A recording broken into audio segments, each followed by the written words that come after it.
Bueno, seguimos, disculpe la interrupción. Eh, dice Bale, esas primeras imágenes son egocéntricas, ligadas a la propia experiencia, y topológicas, es decir, de relaciones entre objetos o entre espacios. Doy también un ejemplo de esto. Hace muchos años, estando de mochilero en el sur, en la zona el sur de Neuquén, la zona de los Siete Lagos, me acuerdo que uno pedía instrucciones para llegar a cierta terma o a cierto lugar, y las instrucciones en general eran un papelito. Vas a encontrar dos troncos, seguís por ahí, en un momento de una tranquera, seguís por ahí, te vas a encontrar con estos arbolitos, ahí pasás por el costado. Eso es una instrucción topológica, es decir, va indicando algunos elementos que funcionan como topos, como asiento de ese recorrido que tengo que hacer, como un recorrido que uno arma en una clase de educación física. Entonces no es una visión entera del espacio, sino de algunos objetos relevantes. Y dice, hacia los 7 años recién las imágenes se vuelven proyectivas. Cuando uno en investigaciones psicológicas se les pide a los chicos que recreen un espacio, ellos pueden decir a la escuela, está el aula, está la dirección, está la secretaría, está la otra aula, es decir, están viendo qué está al lado de qué, pero recién después de los 7 años empiezan a tratar de ver la proporción entre esos diferentes espacios, ¿no? Antes pueden hacer una mirada topológica, qué está al lado de qué, pero no el tamaño ni las proporciones entre los espacios. Y dice Bale que recién hacia los 11 años se pueden elaborar ciertos mapas abstractos, coordinados y jerárquicamente integrados, ¿no? En estas investigaciones psicológicas siempre la pregunta que uno se hace, porque pasa con muchas investigaciones de cuño piagetiano, es, bueno, ¿en cuánto influye la escuela en esto? Porque en general se hacen entrevistas clínicas con chicos de diferentes edades, y entonces se ve que a los 7 pasa una cosa y a los 11 pasa otra, pero en el medio ha habido escuela, y no siempre las investigaciones dan cuenta de cuánto la escuela ha influido para que eso sea posible y cuánto no. Más bien dicen, hay esto, hay aquello. Hay también investigaciones, dice Bale, sobre la conducta espacial de los niños en los lugares cercanos. Ahí también es muy interesante esto, que es, si nosotros miramos qué decisiones toman los chicos cuando circulan por el ámbito cercano, ahí hay diferencias. Dice, por un lado hay una movilidad en aumento con las edades. Un chico de 3 años no sale solo, un chico de 14 sale solo. En el medio, ¿en qué momento un chico empieza a salir solo? No lo plantea Bale, pero yo creo también que en cuestiones generacionales hay cambios. O sea, un chico de hace unos años, pensemos en las historietas de Mafalda. Mafalda a los 6-7 años iba al almacén a hacer las compras, lo del papá de Manolito. Un chico de 6-7 años en Buenos Aires hoy no va solo al almacén a hacer las compras generalmente. En las localidades pequeñas, en general sí, es más temprano el momento de salir a la calle. Digo también a ojo de buen cubero, porque hay diferencias, ¿eh? En algunas localidades hay más temor, incluso un temor mediático a la inseguridad, que no tiene que ver con la experiencia cercana, sino con lo que los medios ofrecen sobre ese ámbito cercano. Hay diferencias entre los que viven en áreas urbanas, suburbanas o rurales, ¿eh? Efectivamente también el modo de circulación es distinto en cada una de estas áreas. En áreas suburbanas es común que chicos de temprana edad empiecen a hacer distancias más largas, porque además las necesitan. Hace unos años estaba dando capacitación en Santa Fe y yendo de Esperanza de Reconquista hacia Santa Fe Capital. En el micro subían y bajaban chicos de escuela secundaria que vivían en un pueblo, pero iban a la escuela secundaria en el pueblo que estaba a pocos kilómetros. Entonces tomaban transportes de media distancia en una práctica que es muy poco frecuente en una ciudad como Buenos Aires o como La Plata, ¿no? Tomarse un micro de media distancia para llegar a la escuela. Diferencias entre grupos étnicos que transitan de modo diferenciado un mismo espacio. Acá, fíjense, él plantea la página 27 del artículo que ustedes tienen, no sé si se llega a ver, pero cuando se le pide a un chico afroamericano que represente cómo es el espacio que él recorre para ir a la escuela, tiene mucho más detalle en un sector y mucho menos detalle en el otro, donde pone algo como muy genérico. ¿Qué plantea Bale? En el sector de arriba es donde viven los afroamericanos y el sector de abajo son todos blancos. Entonces, para este chico negro es más significativo un sector que el otro, y de uno lo tiene bien identificado y otro no. También uno puede pensar eso que tiene que ver con la experiencia social de cada uno. Un fumador ubica los kioscos mucho más fácilmente que alguien que no fuma, porque está pendiente de saber dónde queda el kiosco. Bueno, uno puede pensar más, ¿no? O sea, quién ubica la cervecería, quién ubica... Bien. Y hay diferencias significativas también entre sexos. Esto es algo que en general en algunas cursadas genera como rispideces, pero ¿a qué se refiere Bale con esto? Lo que él dice es que por razones culturales, por lo menos las investigaciones que él trabajó hasta la década del 80, muestran diferencias significativas entre los permisos que se le dan al varón y los permisos que se le dan a la mujer para circular por el ámbito cercano.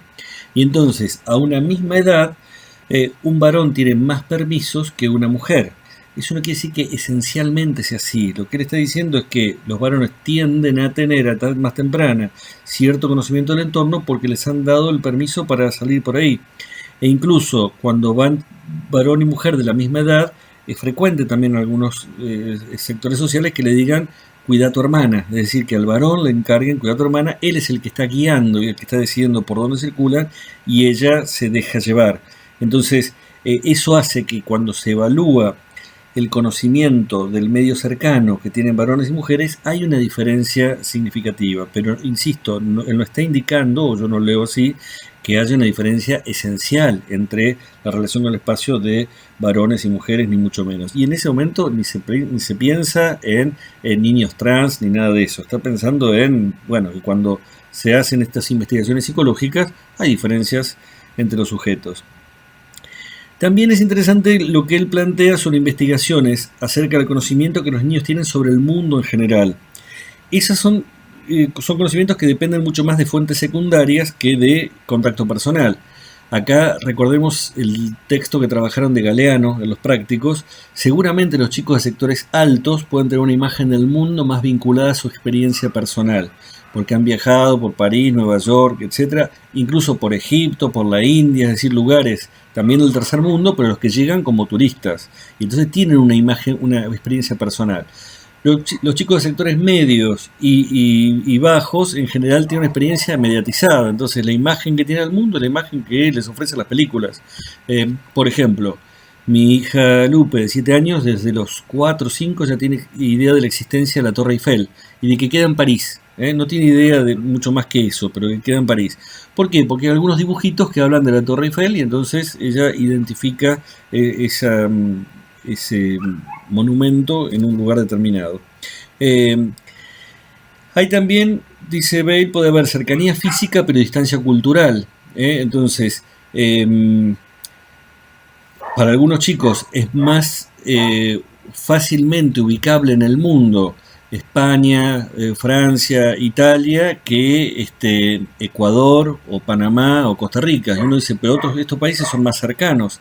Sí, pero no son significativos para ellos. En cambio, los otros países que se identifican México porque se doblan las películas en México y entonces cuando hablan de cierta manera, los adultos del entorno le dicen estás hablando como un nene mexicano porque estás hablando de aparcar el carro. Entonces van construyendo imágenes de que existen ciertos países a partir de su experiencia cultural y no necesariamente por la cercanía física. Y hay diferencias en cantidad y calidad de información, ¿no? Lo que plantea Bale es que la consecuencia de esto es que hay mapas mentales, él los llama estereotipados y etnocéntricos. Hay un ejemplo en la página 37. No sé si se llega a ver, si no, busquen ahí en su fotocopia. Fíjense, son dos mapas que han hecho, mapas mentales, les piden a chicos ingleses que dibujen cómo ven el mundo. El de arriba tiene mucho más claro, identifica, fíjense, Europa, África y con mucha dificultad América del Norte, América del Sur, México queda ahí como una lombriz, Australia, pero bastante bien. Si ustedes mismos hacen ese mapa, yo no sé si la experiencia va a ser mucho mejor que esta, por lo menos la mía no sería mucho mejor que esta.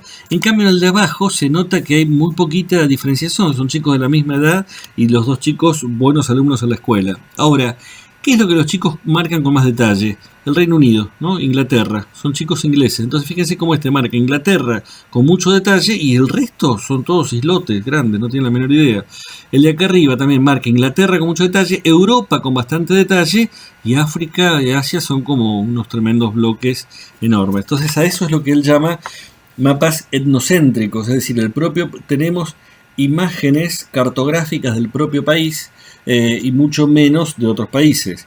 En general también, por ejemplo, los planiferios que se utilizan en la Argentina tienden a ubicar a la Argentina en el medio del planiferio, mientras que si uno se fija en los planiferios que utilizan los chicos en Rusia, ubican a Rusia en el centro planiferio y Argentina queda mirando por un costado. Es decir, también parte de la intervención escolar va contribuyendo a que se formen estereotipos en esos mapas del mundo, ¿no? Y entonces, la conclusión a la que llega Bale es que sobre esta base de conocimientos de los sujetos se trata de construir una educación geográfica más formal, tratando de salir del racismo, el conservadurismo y el sexismo que hay en la experiencia cotidiana de la relación entre los chicos y el espacio. Bien, el otro texto que tenemos para analizar es de Kate Barton, un investigador de la Universidad de Indiana en Estados Unidos. Lo que hace Barton es un texto mucho más reciente, del 2010, es reseñar investigaciones semejantes sobre el conocimiento histórico, es decir, qué investigaciones psicológicas hay acerca del conocimiento histórico de los niños. Nos pasa con este texto y con muchos otros que, algo que yo les decía en la primera o segunda clase, yo no sé si podemos pensar que estos rasgos que vamos a delinear son universales. Son lo que plantea Barton desde la Universidad de Indiana. Tenemos investigaciones semejantes de universidades del tercer mundo, de África, de Asia, de América, no que yo conozca, o por lo menos no tenemos otro artículo que sea equivalente a este como para poder traerlo. Entonces, nos manejamos con estos aportes y al mismo tiempo tomamos cierta distancia porque decimos, bueno, puede haber recaudos, porque no es lo mismo lo que ocurre con un sujeto en diferentes lugares del mundo. En el conocimiento matemático ha habido bastante más investigación y hasta donde yo sé, y ha habido también más posibilidades de confrontar las experiencias en el mundo matemático de chicos de diferentes lugares del mundo. Yo entiendo que lo que Barton nos está reseñando acá son investigaciones hechas en el ámbito anglófono de Norteamérica y quizá también algo de Europa. Él plantea que hay 3 categorías de estudios sobre las ideas de los estudiantes acerca de la historia. Por un lado, una investigación sobre lo que los estudiantes saben acerca del pasado y cómo estructuran ese conocimiento. Eso sería un grupo de investigaciones. Por otro lado, la investigación sobre la comprensión de los estudiantes acerca de las pruebas históricas, es decir, cómo construyen los chicos la idea de cómo se valida el conocimiento histórico y qué saben acerca de eso.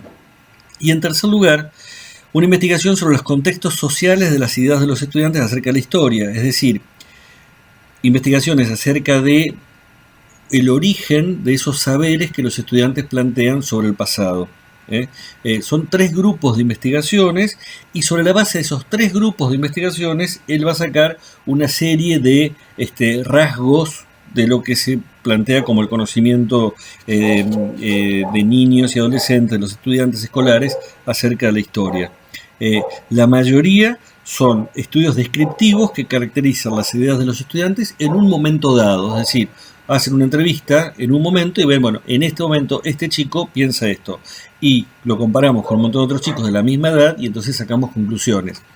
Son muy poquitos los que tienen otra evaluación de proceso, ¿no? Una investigación que va planteando cómo un chico va modificando su modo de mirar el pasado a lo largo del tiempo.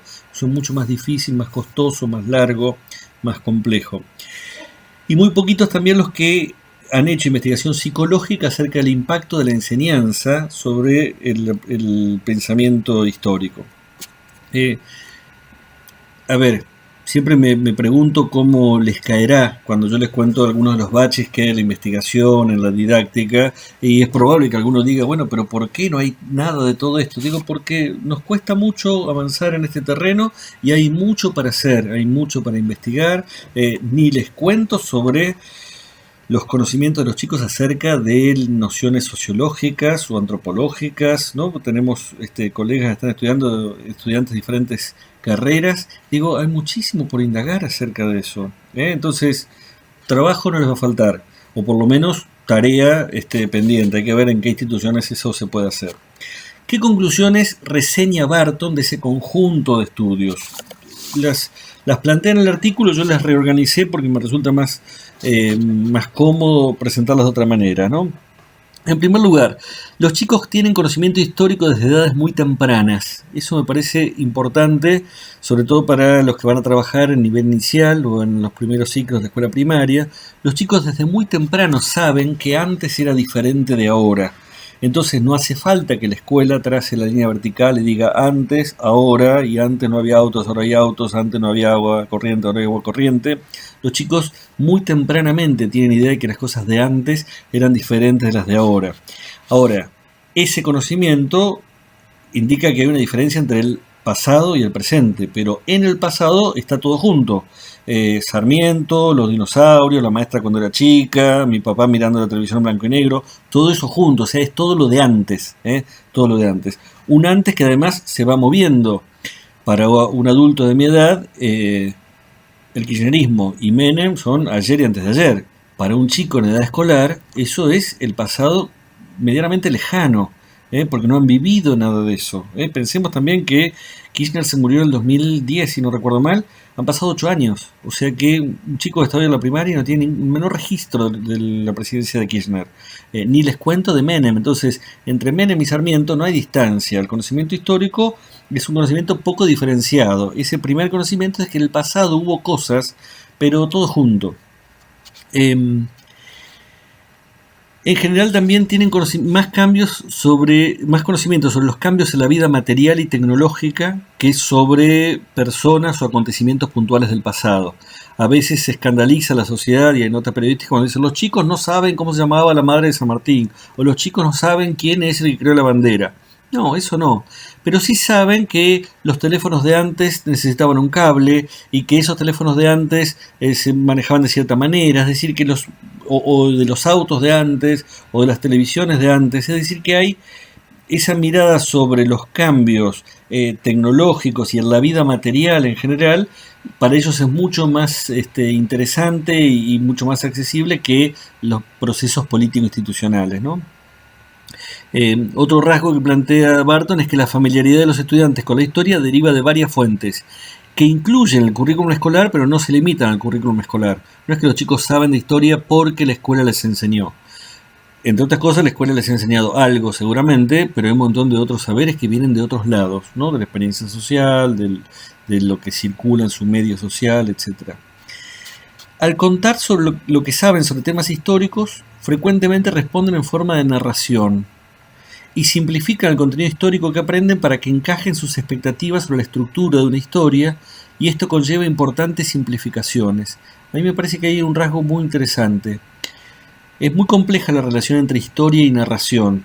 Hay momentos de una historia más estructural, hay un momento de una historia más subjetiva, digamos en los procesos historiográficos, cuando van cambiando las escuelas históricas, y esas historias más narrativas están ligadas en general a la historia de los grandes personajes o la historia de la vida privada. En cambio, la historia más de cuño marxista tiende a pensar más bien en estructuras, en clases, en procesos más complejos.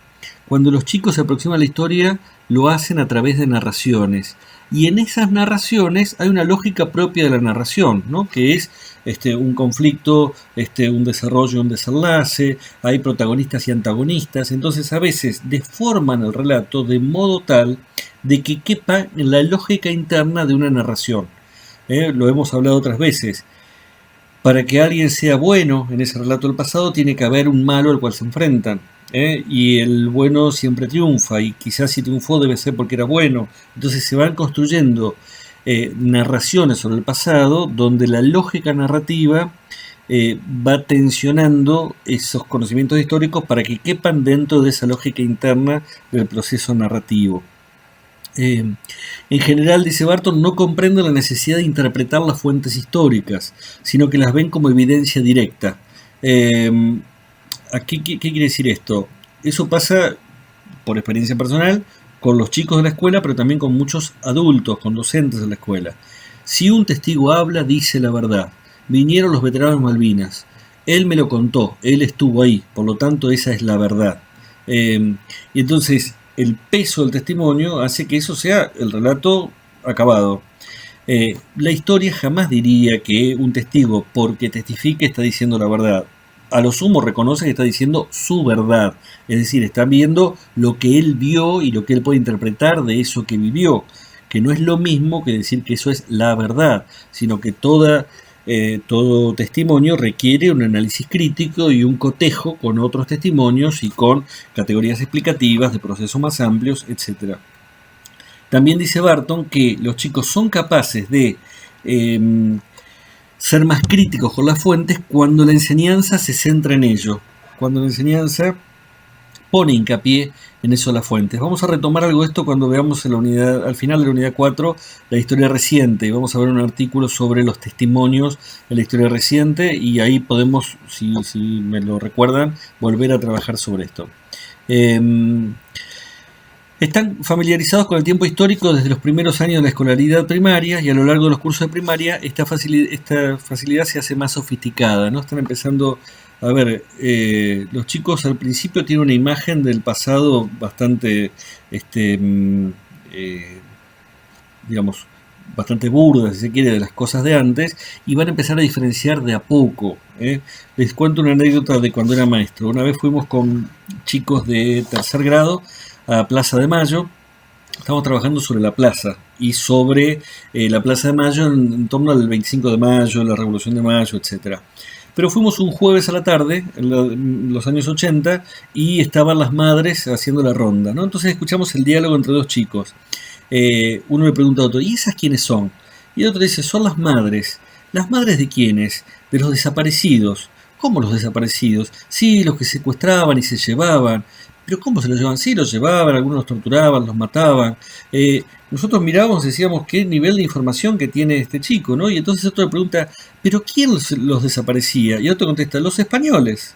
O sea, ¿quién podía haber hecho algo en la Plaza de Mayo? Si estamos ahí porque estamos hablando del 5 de mayo, todo ese relato que él vinculaba con las madres de Plaza de Mayo lo asociaba a los españoles, que eran los malos de la historia. Entonces no había diferenciación entre periodos tan distantes como la dictadura y la época colonial. Estamos hablando de chicos de 8 años. A lo largo del proceso educativo irán construyendo más diferenciaciones. Nosotros nos podemos reír de eso, pero si hablamos de procesos de la historia universal, no sé cuántos de nosotros tenemos un manejo como para decir antes de los Tudor o la época de los Estuardo. Digo, muchas veces cometemos muchos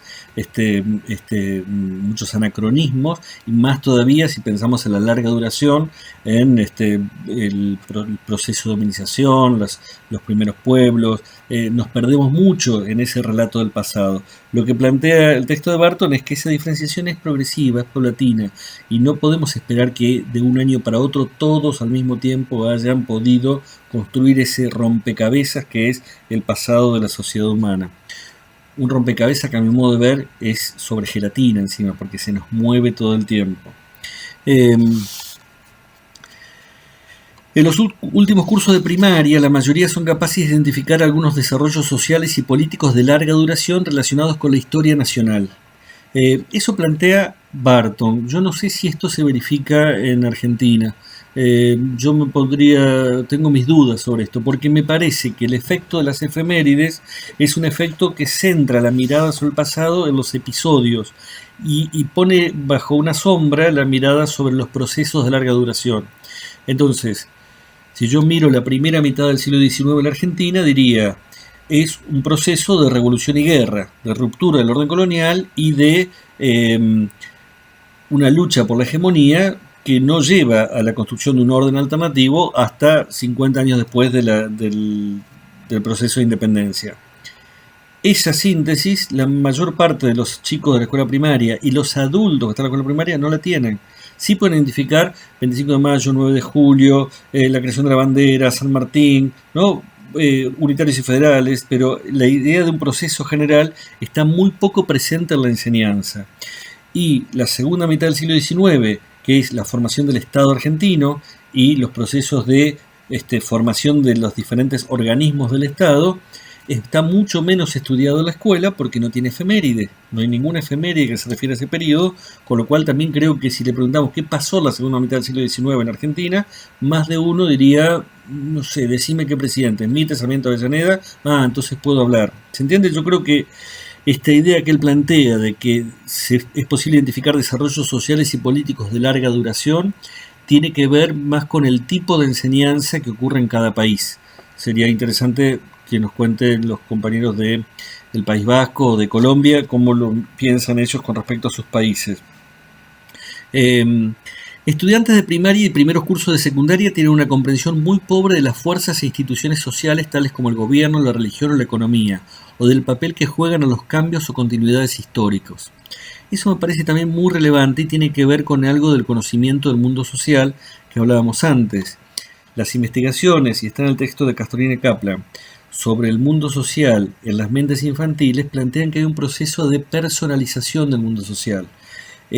Todo lo que ocurre en la realidad social son personas que por decisión voluntaria actúan de una manera o de otra, y actúan bien o actúan mal, y son buenos o son malos, y son esas personas las que logran o no logran sus objetivos. Lo que se pierde de vista es esto de fuerzas e instituciones sociales más complejas que las meras personas, ¿no? El Estado, la Iglesia, las clases sociales, esos actores colectivos, esas instituciones que intervienen en los procesos, son mucho más difíciles de percibir para los chicos y yo creo también para muchos adultos si no han tenido un estudio sistemático de las ciencias sociales. La mayoría no comprende cómo los relatos históricos se desarrollan a partir de las fuentes materiales hasta que estudian la materia en la escuela. Y yo agregaré también, probablemente tampoco lo entiendan después de haber estudiado la materia en la escuela. Traten de recordar cuándo fue la primera vez que leyeron en un texto de ciencias sociales. Algunos autores dicen esto y otros autores dicen esto otro.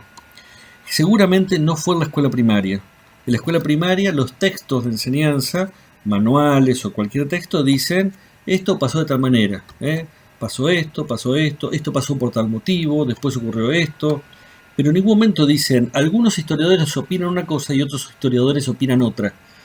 La voz del historiador se pierde. La idea de que a partir de cierta información un historiador construyó una narración o un relato o una explicación sobre ese periodo no está presente en la primaria. Creo que muy tenuemente está presente en algunos textos de secundaria y recién está abiertamente presente en la universidad. En la universidad cualquiera de ustedes está acostumbrado a pensar, bueno, según tal autor ocurre tal cosa y según tal autor ocurre tal otra. Pero esa lógica de que hay alguien que construye una explicación y que esa explicación es posible de ser confrontada con otras explicaciones alternativas, está muy avanzado el proceso educativo. Por lo menos en la experiencia educativa de la Argentina. También invito a los estudiantes de otros países que piensen cómo ha sido su experiencia escolar. Los estudiantes están especialmente interesados en las vidas de la gente ordinaria y cuando estudian los acontecimientos sociales y políticos se sienten atraídos por el impacto de estos acontecimientos sobre los individuos. Esto también me parece un dato muy relevante para volver a mi cuestionamiento habitual sobre las efemérides. Lo que han hecho las efemérides con la enseñanza es poner como objeto principal de enseñanza los aspectos político-institucionales del pasado, ¿no? La revolución, la independencia, las guerras, los presidentes. Lo que para los chicos es más significativo y que es más asequible desde sus procesos de comprensión del pasado son, decíamos antes, los cambios en la vida material y la vida cotidiana de la gente ordinaria, no gente mal educada, sino gente del común, ¿no? Entonces, cuando uno se mete a preguntar ¿cómo era la vida cotidiana de un soldado de San Martín? ¿Cómo impactaba en las familias del Río de la Plata las guerras civiles? ¿Quién se ocupaba de sembrar y cosechar los campos cuando había gente que se iba a pelear con el Chacho Peñalosa o con Pancho Ramírez? Ese tipo de preguntas son mucho más asequibles para los chicos y los ligan también a su propia experiencia. En su experiencia actual tampoco tiene un diálogo fluido con los procesos político-institucionales, pero sí tiene un diálogo fluido con los procesos familiares, de la vida cotidiana. Entonces pueden interpretar eso del pasado valiéndose de su experiencia social del presente. En ese sentido es interesante cuando el trabajo en torno a las efemérides se sale de la efeméride en sí y se mete un poquito más en lo social, ¿no? En algunas escuelas donde puedo, trato de que el 25 de mayo veamos, bueno, cuáles eran los diferentes sectores sociales que existían en Buenos Aires en 1810, o si vamos a trabajar el 9 de julio, ver cuáles eran las maneras de transportarse y de trasladarse de la gente entre diferentes ciudades del virreinato para ver cómo se podía llegar a Tucumán. Entonces salimos de la mirada sobre el concepto de revolución, el concepto de independencia o de soberanía que está detrás de independencia.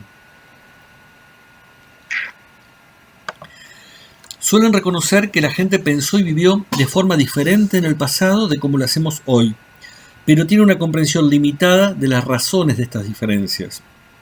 En general esto es cierto. Los chicos miran, y esto se ve en los diálogos cotidianos de las escuelas, miran al pasado sobre todo como carencia en relación con el presente.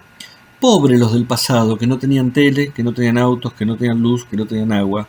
¿Cómo vivían? Y vivían así, pobrecitos, no tenían nada de lo que a nosotros nos resulta interesante. ¿Por qué creían en ciertas cosas? Y porque no se habían dado cuenta, como nosotros que somos inteligentes, ¿no? Entonces ellos eran machistas, ellos eran esclavistas, ellos eran, se basaban en desigualdades estamentales. Entonces miran al pasado con la idea de que ahí había un conjunto de gente que pensaba de otro modo, pero ese pensar de otro modo lo atribuyen a carencias intelectuales. Era gente que no se había dado cuenta de las cosas. En cambio nosotros sí sabemos la posta de cómo son las cosas bien pensadas, ¿no? Ese es el diálogo a veces que tienen los chicos con respecto a las mentalidades del pasado. Y es muy difícil empezar a tironear de esa idea y poder pensar que en todo momento hay diferentes maneras de mirar el mundo y que tiene que ver con otras variables más complejas, ¿no? Y otro dato interesante, dice, los estudiantes no modifican fácilmente su comprensión previa de las narraciones cuando se enfrentan a información nueva o conflictiva. A veces suponemos que ante una nueva información, un sujeto cambia todo el relato. Dice, no, si hay un dato que se contradice con mi modo de ver el pasado, entonces rápidamente cambio mi manera de pensar. No es verdad. Nadie cambia su manera de pensar tan fácilmente, ni sobre el pasado ni sobre el presente. Pensemos en las discusiones políticas cotidianas que tenemos. Le decimos a una persona un montón de información sobre esto y dice, sí, pero yo sigo pensando lo mismo que antes. O sea, no es que porque haya un dato que no cabe en mi explicación de cierta situación social, entonces voy a cambiar mi explicación. Simplemente lo que se hace es desmerecer el dato, ponerlo a un costado, cuestionarlo, suponer que hay algo de trampa en esa información, pero es muy difícil modificar esa narración. Tiene que haber una acumulación progresiva de contradicciones y sobre todo una decisión del sujeto de renunciar a esa narración para poder dar cabida a una narración alternativa, ¿no? Si pensamos también, piensen también en sus propios procesos de mirada sobre el mundo social. No cambiamos nuestra manera de pensar tan fácilmente. Somos bastante más conservadores de lo que imaginamos. Y lo mismo les ocurre a quienes están del otro lado del mostrador, como estudiantes, como alumnos en nuestras clases. No porque un docente vaya y diga y muestre y demuestre, del otro lado hay un cambio inmediato de los modos de ver el mundo. Menos mal que no somos tan eficaces, no somos tan poderosos. Bien, entonces, tanto Bale como Barton nos ofrecen una aproximación a investigaciones que muestran cómo es el conocimiento geográfico, el conocimiento histórico. No tenemos equivalencia sobre conocimiento antropológico o sociológico, por lo menos por el momento no hemos encontrado nada semejante. Sí hay alguna información sobre las nociones económicas, una investigación interesante aquí en la Facultad de Psicología de la UBA, de Gustavo Feinhelbaum, que ha hecho investigaciones muy interesantes sobre el proceso de construcción del conocimiento del mundo económico. No podemos sumar más textos a la bibliografía, pero sería un material interesante. Creo que hay un texto de esos en la bibliografía complementaria de la unidad. Bien, vamos a los otros dos textos, que son el de Alisa Lenzi y el de Beatriz Eisenberg. Ahí nos tenemos que meter más de lleno en algo que se había anticipado en la última clase, que es la cuestión de los conocimientos previos. En la clase, el primer teórico de esta unidad, hablamos largamente de las representaciones sociales, pero el texto de Castorina y Kaplan puso en juego también la noción de conocimientos previos, y entonces rápidamente algunos dijeron, pero es lo mismo representaciones sociales y conocimientos previos, y tuve que detenerme un poco a decir, bueno, tienen partes en común y partes que no. Vamos a ponernos ahora en principio para ver de qué hablamos cuando hablamos de conocimientos previos. En principio, conocimientos previos es un lema pedagógico que ha estado de moda en los últimos 20 años por lo menos. 30. Porque uno de los textos que vamos a leer es del 94 y esto ya era una moda en esa época. Cuando digo moda me refiero a que es muy frecuente en muchos ámbitos, pero particularmente conozco en el ámbito educativo, que algunos eslogans nos sirvan como para posicionarnos y decir nosotros estamos en una posición avanzada frente a otros que están en una posición retrógrada. Y entonces decir yo trabajo con los conocimientos previos es como una carta de presentación, decir yo soy un docente piola, etc. Pero muchas veces no queda claro qué significa eso. A veces esos lemas lo que hacen es obturar la posibilidad de pensar juntos, porque en realidad trabajar con los conocimientos previos puede significar muchas cosas distintas o puede no significar nada. Y esto tiene que ver con que hay diferentes vertientes teóricas que aluden a la expresión conocimientos previos. Si nosotros indagamos en la psicología cognitivista con autores como David Ausubel o Novak, no me acuerdo el nombre de pila de Novak, ellos plantean, hay toda una serie de líneas dentro del cognitivismo que, cuestionando el conductismo en Norteamérica, llevan a la idea de cuáles son los procesos mentales internos de un sujeto cuando aprende. Y discutiendo con el conductismo, con esa idea de estímulo-respuesta y con la mente como algo cerrado en el que no nos vamos a meter, ellos se meten dentro de la mente e indagan que hay una serie de movimientos. Básicamente ellos enfatizan la idea de conocimientos previos, pero sobre todo como un proceso de diferenciación progresiva, de articulación, de mayor cantidad de matices y detalles. Y entonces, en la visión cognitivista, los conocimientos previos funcionan como un punto de partida, como un punto a partir del cual se van a ir construyendo nuevos conocimientos por agregación y diferenciación progresiva. Y esto es una idea también muy frecuente entre los docentes. Los conocimientos previos son el punto de partida, son el primer escalón. A esos conocimientos previos que nos sirven como momento de evaluación le agregamos la enseñanza y la sumatoria es el conocimiento nuevo, ¿no? Hay un proceso lineal entre conocimiento previo y conocimiento final que está mediado por la enseñanza. Esa idea de conocimiento previo es una idea bastante, a mi modo de ver, bastante cuestionable en el sentido de que no plantea ningún tipo de conflicto entre ese conocimiento previo y el conocimiento que un docente o que la escuela quiere enseñar. Pareciera que todo conocimiento es punto de partida y se va acumulando como si fueran los ladrillos de una pared, ¿eh? Y es probable que en algunos campos de conocimiento eso sea posible. Yo cuestiono mucho en todos los campos de conocimiento, pero particularmente en las ciencias sociales, esa idea acumulativa, en lugar de conocimiento previo como punto de partida, a partir del cual llegar a un nuevo conocimiento. Y entonces, con esta idea de que son un punto de partida, aparecen expresiones como que hay que activar los conocimientos previos, la idea de presentar una pregunta, una actividad para activar conocimientos previos, es decir, traerlos a la memoria de corto plazo. Ellos usan mucho la metáfora de las computadoras, entonces traerlo del disco rígido a la memoria a corto plazo para poder sobre ese conocimiento previo asentar los conocimientos previos, los conocimientos nuevos, ¿no? Yo digo que ahí a veces hay como una imagen de la princesa raptada del cuento, ¿no? Porque hay que recuperar los conocimientos previos, hay que rescatar los conocimientos previos, hay que ir a activarlos y traerlos porque están escondidos en algún lugar. Eso aparece en mucha bibliografía y en muchos de los relatos de los docentes. Ténganlo en cuenta cuando hagan las entrevistas a los docentes para el trabajo de campo, que a veces les van a plantear, bueno, yo activo los conocimientos previos. ¿De dónde viene esa expresión? Básicamente del cognitivismo. Y también es frecuente que los conocimientos previos, sobre todo en nivel inicial y en primer ciclo de la escuela primaria, a veces funcionen no como un piso, como sería desde el cognitivismo, para nuevos aprendizajes, sino casi como un techo. O sea, los conocimientos previos son lo único que los chicos van a saber. Y algunos docentes dicen, bueno, yo tengo que trabajar sobre el barrio. Les pregunto a los chicos que saben sobre el barrio, entre todos opinan y ya está. Con eso hemos visto el barrio. Es decir que lo que los chicos saben es lo mismo que el docente enseña, no hay ninguna novedad. ¿Qué saben sobre la familia? Cada uno cuenta y sacamos conclusiones. Con lo cual no hay agregado de enseñanza, es como eh, una devaluación enorme de la propuesta educativa, porque entonces, ¿para qué van los chicos a la escuela si lo que van a saber después de ir a la escuela es lo mismo que ya sabían antes?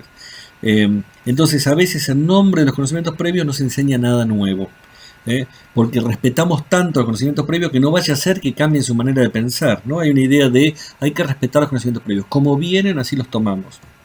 Entonces, yo cuestiono tanto esa visión cognitivista como esa visión de respeto del conocimiento previo puro. Eh, Tanto Lenzi como Heisenberg son autoras que se inscriben en una corriente post-piagetiana. Las dos han sido discípulas de Castorina.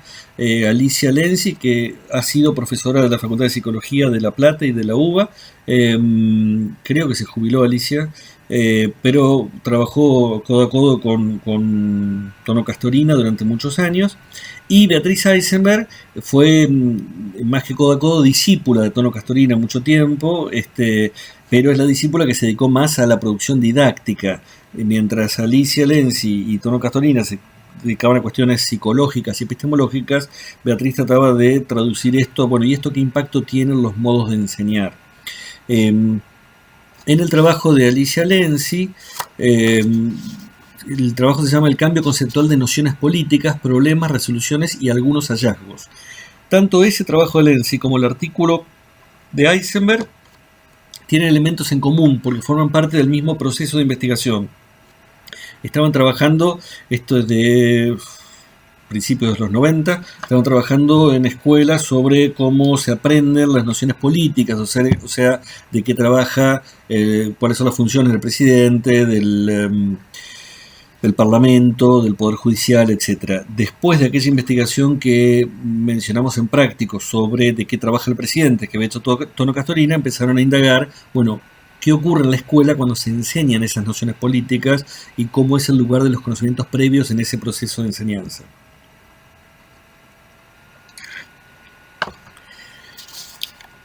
Lenzi plantea, hay un concepto que es importante en estos estudios psicológicos, que es la noción de cambio conceptual. Y él dice, ella dice, alude al cambio conceptual como los posibles procesos de cambio conceptual promovidos por la enseñanza consisten en transformaciones más o menos profundas de los conocimientos previos de los alumnos. Estos cambios pueden implicar reestructuraciones por aproximaciones sucesivas, reorganización y construcción de nuevos significados con sus diferencias e integraciones. Quizás para algunos no haya diferencia con lo que decía antes de Ausubel, pero hay algunas diferencias significativas, que es que el proceso de cambio conceptual está atravesado por el conflicto. Cuando ella dice acá que hay reestructuraciones, reorganización, quiere decir que hay cosas que son cuestionadas, que son removidas, que son discutidas por la enseñanza, y entonces el conocimiento previo no funciona como un punto de partida, sino en todo caso como un punto de tensión dialéctica con la enseñanza, como un obstáculo epistemológico, decíamos el otro día, y en el texto de Castorina y Kaplan, como algo que se resiste a la enseñanza, y con lo cual hay un tironeo. Cuando ella define conocimientos previos, dice, los conocimientos previos de los alumnos sobre la autoridad política, aunque diría sobre cualquier conocimiento escolar, están formados por teorías e hipótesis, representaciones sociales y rastros de información escolar. Acá tenemos tres ingredientes de los conocimientos previos. En primer lugar, ¿qué es un conocimiento previo? Es el conocimiento que tiene un sujeto y que es significativo en función de cierto contenido que le quiere enseñar la escuela. Por eso decíamos, no todas las representaciones sociales son conocimientos previos, porque no sobre todas esas representaciones va a haber enseñanza escolar. Allí donde hay enseñanza escolar sobre algún contenido, hay conocimientos previos en torno a ese contenido. Y esos conocimientos previos tienen tres fuentes principales, si se quiere, también puede haber otras, ¿no? Pero dice, representaciones sociales son unas. Es decir, esas representaciones compartidas con el grupo social de referencia de los estudiantes, de los alumnos, sobre cierto objeto que es el contenido de enseñanza. Hay algo también que son residuos, restos de este, de enseñanza escolar. Hay un cuento que leíamos en otros años de la cursada, no lo leo ahora porque es muy largo, pero se llama Post Boom Boom, se los recomiendo, de un autor argentino, Alberto Banasco. Banasco es uno de los representantes importantes de la ciencia ficción en Argentina, y él escribe este cuento en los años 70, cuando el mundo estaba pendiente de la bomba atómica, de esos riesgos, y entonces el cuento se llama Post Boom Boom porque supuestamente ha habido una bomba atómica, explotó todo, no quedó nada, quedaron solamente 3 adultos con 3 niños. Y es muy interesante, o sea, de esa situación espantosa se llega a la idea de, bueno, ¿qué hacen esos sobrevivientes? Tratan de armar una enciclopedia, una serie de conocimientos, de síntesis de conocimiento de todo lo que el hombre ha podido aprender para poder comunicárselo a los chicos, ¿no? Para mí es un cuento muy interesante porque pone el foco, la preocupación pedagógica en situación de crisis. Pero lo interesante es que cuando uno mira el cuento, todos los conocimientos que ellos quieren comunicar son un oficinista, un portero y un operario portuario. Es decir, que han tenido una escolaridad bastante limitada. Y todos los conocimientos son conocimientos parecidos a los que dio la escuela, pero erróneos. Por ejemplo, dicen, la suma de los catetos es igual a la hipotenusa. Dice, ¿cómo? A ver, explíqueme eso. Sí, entonces te das un triángulo rectángulo y dice, ver, la suma de los catetos, que son estos dos, es igual a la hipotenusa. Y los otros dos miran y dicen, pero esos no son iguales. Bueno, no, por eso Pitágoras lo tuvo que demostrar. Lo que la escuela enseñó es que la suma del cuadrado de los catetos es igual al cuadrado de la hipotenusa. Es decir, es una frase parecida. Lo que le quedó como residuo escolar es la suma de los catetos es igual a la hipotenusa. Bueno, de ese tipo de errores un montón aparecen en el cuento. Si quieren después lo subimos al campus. Entonces, muchos conocimientos previos son residuos de conocimiento escolar, ¿no? Y los chicos dicen, sí, algo de esto vimos, y quizás no tienen toda la idea de lo que les enseñó la escuela, sino algo que quedó, que puede ser bastante cercano al conocimiento validado críticamente, o un conocimiento muy acotado y más bien centrado en alguna frase, ¿no? El tercer componente son estas teorías e hipótesis que los chicos construyen. El otro día salió este tema en el teórico y creo que no di un buen ejemplo, pero después me acordé de otro que les iba a contar. Vieron que tengo una hija de 7 que el año pasado estaba en primer grado y por primera vez tuvo inglés en la escuela. Mi suegra es profesora de inglés. Y a veces ella se queda a dormir a la casa de los abuelos y el domingo va a misa con la abuela. Y entonces un día cuando el año pasado la estaba bañando y le dice a la abuela, abuela, ¿sabés que yo hablé con la profesora de inglés y le conté que mi abuela también es profesora de inglés y va a la iglesia? Fíjense, bueno, nos estornillamos de risa, pero ahí hay una construcción, es una teoría que ha construido ella, que es, mi abuela es profesora de inglés, va a un lugar todos los domingos al que no va nadie más que yo conozca, salvo mi abuela, debe ser que ese lugar es donde se juntan los profesores de inglés. Si se llama iglesia, claro, hay un pequeño obstáculo ahí, que es que la palabra es iglesia, no inglesia. Bueno, la forzamos un poquito para que quepa dentro de mi teoría. ¿Cuánto del conocimiento social tiene ese tipo de forzamientos? Cuando no nos cierra del todo, bueno, pero debe ser que entonces y le vamos agregando algún componente como para hacerlo cerrar. Debe ser que no escuché bien, pero si van los profes de inglés, es la iglesia. Entonces ahí hay una teoría. No es que nadie le dijo a mi hija los profesores de inglés se junten en una iglesia. Es una construcción teórica que ella hizo a partir de los datos de la experiencia que la experiencia le estaba ofreciendo, ¿se entiende? Entonces me parece que ahí tenemos un elemento, un ejemplo para poder pensar esto que son teorías propias. Sobre eso hay muchísimo. Yo les contaba también el ejemplo de cuando robaron acá en casa, que ella decía son los pobres porque como les falta plata entonces salen a buscarla. No sé si eso lo tomó de algún discurso que circula por el ámbito social cercano o lo construyó ella como hipótesis. En el caso de la iglesia me queda claro que es una construcción absolutamente autónoma. Bien. Tercer dato que plantea Alicia Lenzi como hipótesis, ¿no? Las hipótesis que plantea son a qué se refiere con cambio conceptual, que son estas transformaciones de conocimientos previos, a qué se refiere con conocimientos previos a la enseñanza, y por otro lado dice que las situaciones didácticas contextuales e institucionales estructuran las posibilidades del cambio conceptual obturándolo o facilitándolo. Es decir, ¿qué es enseñar? Básicamente enseñar es generar condiciones para que otro aprenda. Vamos a retomar esto en la unidad 4, pero ahí hay una definición posible de enseñanza. Enseñar es generar condiciones para que otro aprenda. Generar condiciones quiere decir llevar materiales, consignas, formas de agrupamiento. Esas condiciones pueden favorecer u obstaculizar ese cambio conceptual. Hay condiciones que favorecen que se pongan en cuestionamiento conocimientos previos, que favorecen la interacción con nueva información, que favorecen la confrontación de ideas entre un sujeto y otro, y hay condiciones que no lo favorecen, porque el tipo de trabajo que propone la escuela no favorece, sino que al revés. Cada uno lee, responde un cuestionario y ahí no hubo ningún trabajo intelectual rico. Cuando ella analiza cuáles son los conocimientos previos que se ponen en juego en este aprendizaje sobre autoridad, sobre la autoridad política, dice que aparece por un lado la hipótesis de dueñedad. En general, los chicos entienden que todas las cosas tienen un dueño. Esto aparecía en muchas investigaciones de los años 80, que es la escuela tiene un dueño, pero además el país tiene un dueño, la plaza tiene un dueño, todo tiene un dueño. No es fácil establecer el origen de esa hipótesis, por lo menos es una recurrencia, aparece en todos lados, todas las cosas tienen dueño. Yo no sé cómo será en Kamchatka, digo que acá es así, digo porque algunos dicen, bueno, pero eso tiene que ver con el capitalismo, no sé. Lo que sí aparece es la hipótesis de dueñedad. Y entonces es muy difícil plantear la idea de gobierno rotativo, alternancia, etcétera, cuando todo tiene un dueño. Y entonces es que el dueño se va a enojar. La idea de dueño en las escuelas no solo aparece en escuelas privadas, también en las escuelas públicas.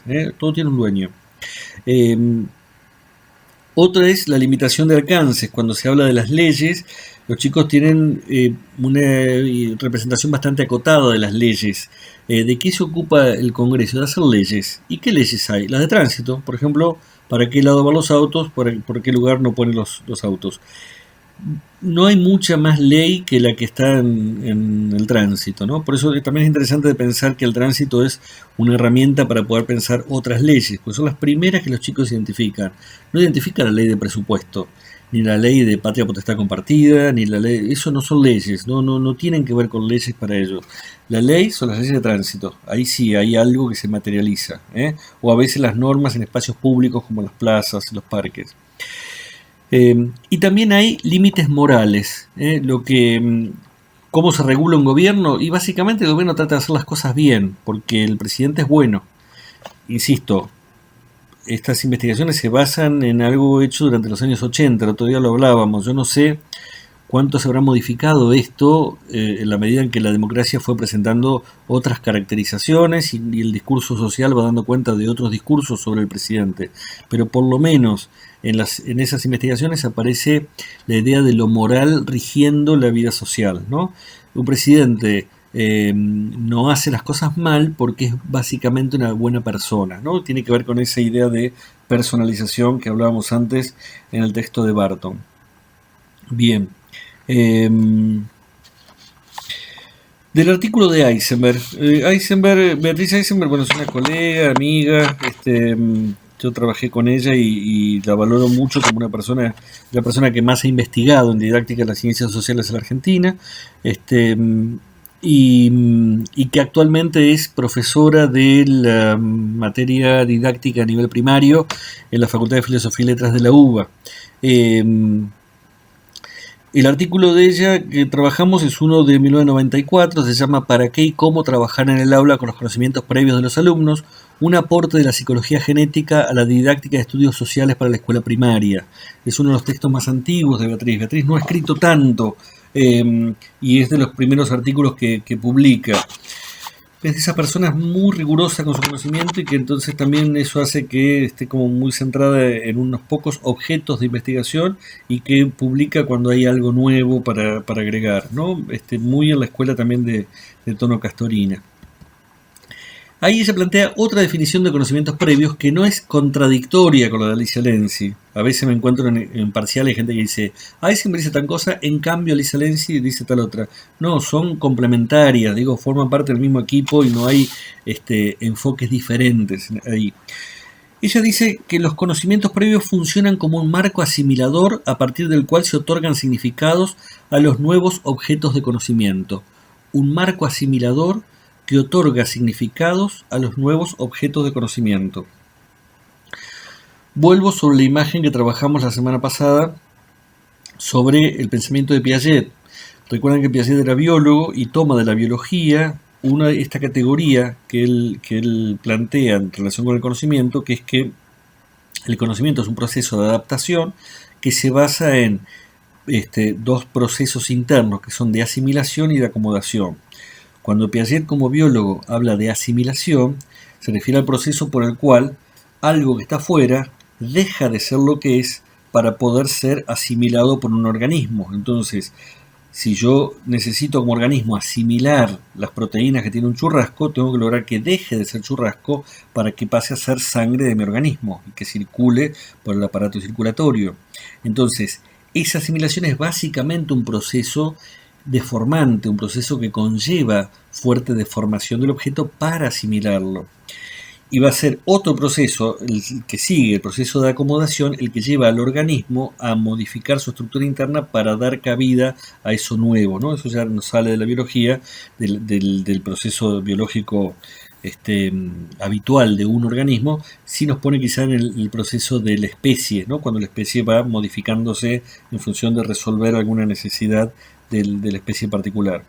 Ahora, cuando ella dice que los conocimientos previos funcionan como marco asimilador, se refiere a que los conocimientos previos deforman ese objeto que la enseñanza les ofrece para hacerlo asimilable al organismo tal como está. Es decir, que lo que hay precisamente desde los conocimientos previos es un proceso de fuerte resistencia al aprendizaje, fuerte resistencia a la enseñanza. Y esa deformación no siempre es controlada. El otro día hablábamos de esa resistencia. Cuando uno habla de resistencia se imagina los piquetes y nos oponemos. No, a veces la resistencia es mucho más compleja porque precisamente asimila diciendo, esto que vos me decís es lo que yo ya pienso. Y cuando uno lo mira, no es lo que yo ya pienso. Fíjense en el relato de Beatriz. Beatriz iba tratando de interpretar eso que le ofrecía el medio desde la experiencia social. Cuando el abuelo le dice que insoportable es lo mismo que imbancable, dice, ahora entiendo, porque mi mamá me dice siempre, está siendo imbancable, ¿no? Quiere decir que es lo mismo que insoportable. Es decir, ella va tratando de asimilar eso que le provee el medio a su experiencia. A veces es una asimilación que no deforma tanto el objeto y a veces sí, como ocurre al final, cuando termina diciendo, no venimos de los espermatozoides, sino de la atmósfera. Entonces, ese marco asimilador es un conjunto de teorías y nociones sobre el mundo social que los niños construyeron en su propia historia de interacciones sociales.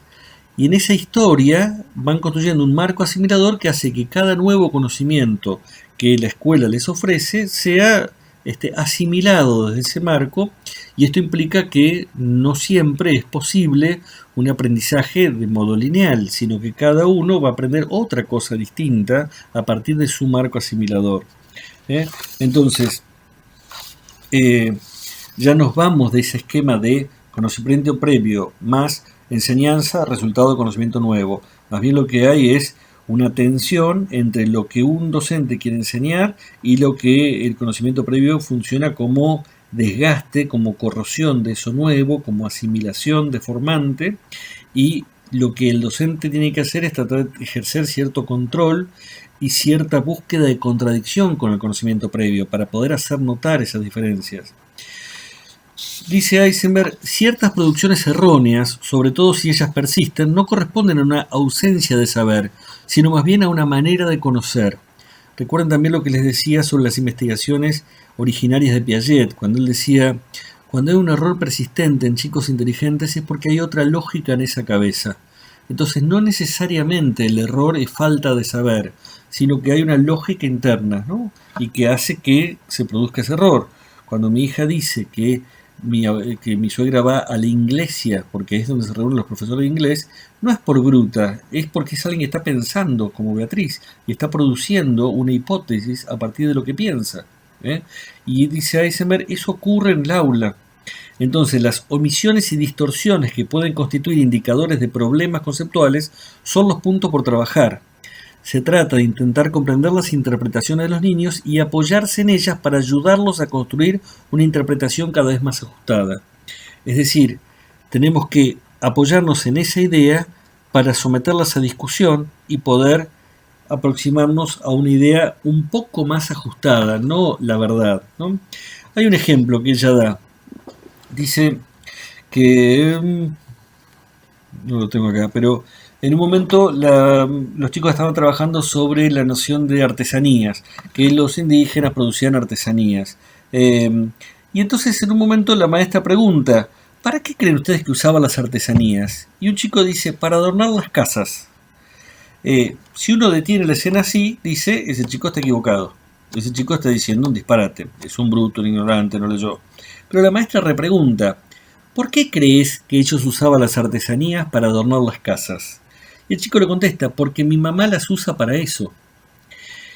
Y uno puede interpretar esa reflexión de los chicos diciendo, claro, él está identificando el concepto de artesanía de los pueblos originarios con el concepto de artesanía que se compra en la feria el domingo en el parque. Entonces, la mamá compra una artesanía porque le resulta bonita para adornar el living de su casa. Lo que sería más útil para él sería no trabajar las artesanías de los pueblos originarios bajo el concepto de artesanía, sino bajo el concepto de utensilio, que es ¿qué utilizaban los pueblos originarios para cocinar, para trasladarse, para vestirse, para fabricar su ropa? Utilizaban ollas de barro, utilizaban diferentes elementos, cuchillos de piedra. La idea de utensilio, lo que ellos encuentran en la cocina, es más cercana a aquello que utilizaban los pueblos originarios, pero el modo de fabricación era la artesanía, porque era el único modo posible. En cambio, en el tiempo presente y en la experiencia social de los chicos, la artesanía es un modo alternativo frente al modo de producción industrial.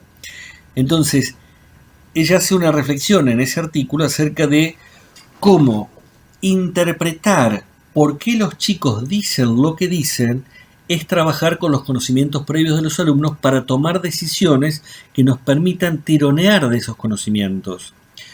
Los conocimientos previos no son lo que los chicos dicen que saben, sino por qué dicen lo que dicen. Los conocimientos previos es lo que los chicos hacen con aquello que saben a la hora de resolver un problema que les ofrece la enseñanza. Cuando la enseñanza les ofrece una situación para interpretar, la interpretan desde conocimientos previos. Y lo que el docente tiene que hacer es tratar de entender la lógica interna de esos conocimientos previos para poder producir ese movimiento de acomodación, podríamos decir, que lo lleve a salir de esa imagen y poder construir un conocimiento nuevo. Entonces dice Beatriz Eisenberg que ese proceso se da a través de condiciones didácticas en la situación de lectura, analizar el tipo de consignas que acompañan a la lectura y las posibilidades de relectura, y esto después lo desarrolla largamente en otra investigación que vamos a trabajar en la unidad 4, conocimientos previos en una puesta en común, actividad a veces muy menospreciada en la práctica, pero que se pone en juego diferentes interpretaciones del texto. Ahí no hay investigaciones didácticas sobre puesta en común. Muchas veces los especialistas en didácticas sociales hablamos desde nuestra experiencia y a ojo de buen cubero. Hay puestas en común más ricas y menos ricas. Hay puestas en común que son buenísimas porque podemos pensar juntos y hay puestas en común que son un calambre. Lo saben ustedes como experiencia de estudiantes en los prácticos. ¿Qué hacemos nosotros para favorecer las puestas en común? Que cada grupo tenga un texto diferente. Tenemos la misma consigna, pero textos diferentes. Entonces, cuando hacemos la puesta en común, por lo menos uno trata de escuchar para ver qué leyó el otro grupo. Si todos leyeron lo mismo, el primer grupo lo escuchamos, el segundo nos aburrimos, el tercero ya estamos mirando para otro lado. Entonces, ahí hay una condición didáctica que movemos en el nivel universitario para favorecer las puestas en común. No es lo mismo, en primer ciclo no podríamos trabajar con consignas diferentes. Las puestas en común también implica darle valor a las palabras de los alumnos y poder tratar de entender lo que dice cada uno y desde qué lógica lo está planteando, porque a veces lo que aporta un estudiante nos da elementos para poder invitar a discutir lo que aporta otro estudiante. A veces es muy difícil para uno ofrecer contraejemplos, pero sí es fácil detectar que hay conocimientos previos contradictorios y que podemos hacer discutir para que cada uno pueda buscar los argumentos que le ofrezca a un par y que le permitan moverse del modo de pensar actual. Y entonces dice, bueno, que las condiciones didácticas, la puesta en común, dice, la interacción entre los alumnos no se instituye naturalmente en el aula, porque a veces se da un diálogo radial, es decir, radial vieron como los rayos de una bicicleta, va de cada alumno al docente, pero no hay diálogo entre ellos. Lo hablábamos el otro día también, nos suele pasar también en el nivel universitario que lo que el docente dice, todos toman nota. Un compañero dice algo, no anoto nada, pues no lo dijo el profesor. Cuando el profesor dice, muy bien eso que dijiste, lo anotan, porque es el profesor el que va validando lo que es importante o no es importante. Entonces, esa comunicación radial forma parte de la jerarquía social dentro del aula. Y entonces, generar las interacciones y decir lo que tu compañero está diciendo es relevante, escúchalo, implica también un contrato didáctico dentro del aula que hay que producirlo, que hay que generarlo, ¿no? A eso se refería también Alicia Lenzi cuando decía que las situaciones didáctico-contextuales e institucionales favorecen o dificultan ese cambio conceptual. Bien. Hay un riesgo, dice Beatriz, con respecto a las puestas en común, que es que se transformen en diálogos a la deriva. Cuando nos pasa también en la universidad, cuando estamos trabajando sobre un texto, decimos, ¿qué dice el autor? Subrayamos, perfecto. Cuando decimos, qué interesante esto que vos decís y esto que vos decís, ya hay otro que está diciendo, estamos paveando. Total, la profe están hablando todo, pero no estamos yendo a lo que dice Bourdieu. Digo, no, es que esto que estamos haciendo no es un diálogo a la deriva. Estamos tratando de hacer circular un conocimiento a partir de ese texto y para volver a él. Pero es posible también que las puestas en común vayan siendo para cualquier lado, ¿no?